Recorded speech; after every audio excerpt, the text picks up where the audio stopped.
কি লাগবে বলুন, সাপ্লাই দিচ্ছি। ডিম লাগবে, সাপ্লাই দিচ্ছি 2 ঘন্টা।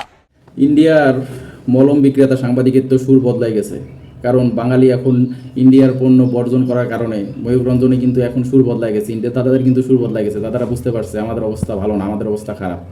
এমনি বাংলাদেশের ইন্ডিয়াতে চিকিৎসা নিতে যায় না, তাদের কিন্তু কর্মসংস্থান ইতিমধ্যে বন্ধ হয়ে গেছে।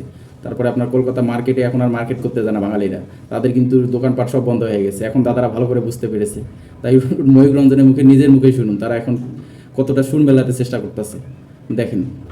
মানে এটা কি লজিক, এটা যুক্তি কি?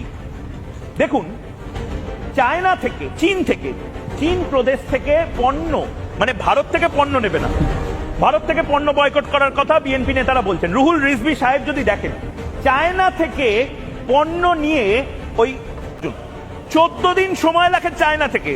একটা ফুল স্পিডে অত অত্যাধুনিক জাহাজেও 14 দিন মতন সময় হয়।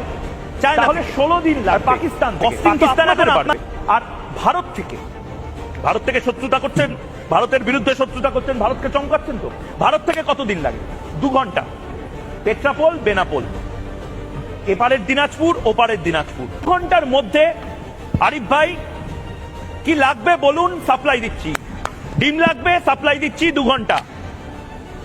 জল লাগবে।